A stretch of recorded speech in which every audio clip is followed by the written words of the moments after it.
Pourquoi je vous dis les œuvres, peut-être pas le nom. Souvenez-vous de ce que le président Mitterrand avait fait à l'Élysée dans ces années-là, au début des années 80, quand il est arrivé dans cette grande maison. Et des photos sont parues, on découvre un certain Pierre Paulin. Et après, bien évidemment, on s'est aperçu que c'était un grand du design, mais ça faisait un bout de temps qu'il existait ce homme-là. Oui, exactement. Enfin, et surtout, avant le président Mitterrand, il y avait eu le président Pompidou aussi qui avait refait faire la salle à manger de l'Élysée.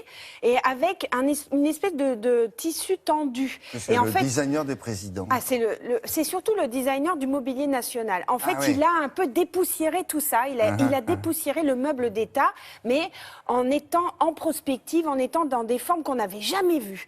En avant-garde. C'était vraiment quelqu'un de l'avant-garde. Alors, c'est quelqu'un, du coup, qui a eu des hauts et des bas. Quand on est avant-gardiste, eh ben, on n'est pas toujours reconnu à sa juste valeur. Mais après, regardez, ça reste ça change de la tapisserie intemporel. d'Aubusson, ça c'est sûr. Mais alors, son fils que j'ai interviewé, parce que là, il y a énormément de choses qui se passent autour de Pierre Paulin, parce que l'année prochaine, il y a une rétrospective au Centre Pompidou à partir d'avril 2016. Et là, il y a des rééditions de son mobilier. Surtout, son fils et sa femme ont créé une entité qui s'appelle Paulin pour justement défendre... Pourquoi Paulin comme Pierre, Maya et Benjamin. Les trois Paulins.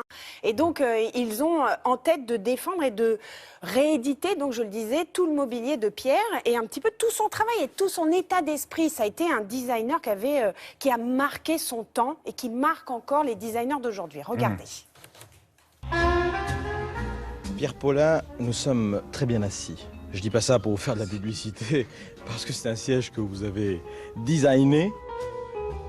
Mon père, Pierre Paulin, c'est un designer français qui a commencé sa carrière en 1951 et qui a vraiment modernisé le design français.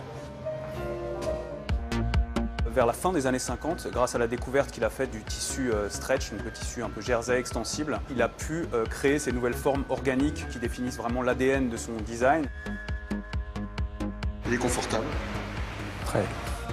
Comment voulez-vous faire du mobilier avec des angles rigides, comme ça c'est fait d'ailleurs, ou avec des plaques de métal sur lesquelles on met son derrière et qui sont froides? Non, les gens ont besoin de confort. C'est les Américains qui l'ont fait découvrir aux Français. En 1965, le MoMA a acquis des pièces de Pierre Paulin et beaucoup l'ont découvert là et c'est grâce à ça qu'ensuite il a pu faire carrière en France. Depuis quelques années, avec ma mère, Maya Paulin, qui travaille autour de son œuvre et qui a été son associée pendant près de 40 ans, on essaye d'initier des événements, comme un très bel événement qu'on fait avec Emmanuel Perrotin dans sa galerie de la rue de Turenne, où on présente des éditions limitées de modèles qui avaient été prototypés à l'époque par mon père, mais jamais présentés en petite édition, où on présente des événements comme ce setup dans un grand magasin de la rive gauche.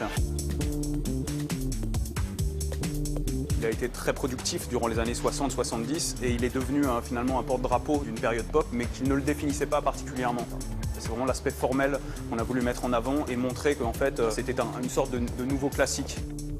Je pense que je travaille plus, je ne sais pas si c'est bien de dire ça, mais par instinct que par intelligence, ou intelligence au deuxième degré qu'on appellera l'instinct.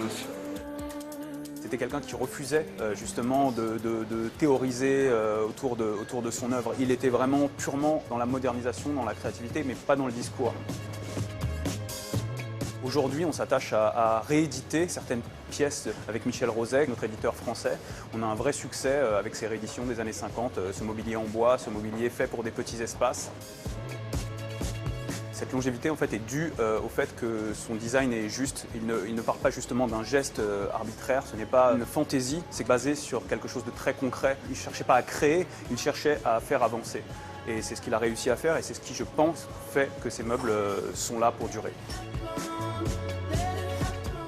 Ce jeune garçon est aimant et respectueux. Vous savez pourquoi? Pourquoi? Parce qu'il s'est dit, je vais ressembler à mon papa. Ah oui, c'est ça. Et c'est très réussi. C'est un vrai mélange de son papa et de sa maman, quand même. Ouais. Alors, Pierre Paulin était installé dans les Cévennes à la fin de sa vie. D'ailleurs, Maya y est toujours. Et ils ont dans l'idée de transformer cet endroit en résidence de designer. Je trouve que c'est une très bonne idée. Alors, à bon entendeur, aidons-les. Villa Médicis pour designer. Voilà, parce que comme Pierre était en prospective tournée vers l'avenir, ça va très bien avec son travail. Qu'est-ce qu'on peut faire pour les aider? On le dit? On va le dire. Bon, d'accord. Aidez-les. Ah oui, d'accord. Ça suffit. Pour l'instant. J'espère, on refera quelque chose s'il faut. Merci beaucoup.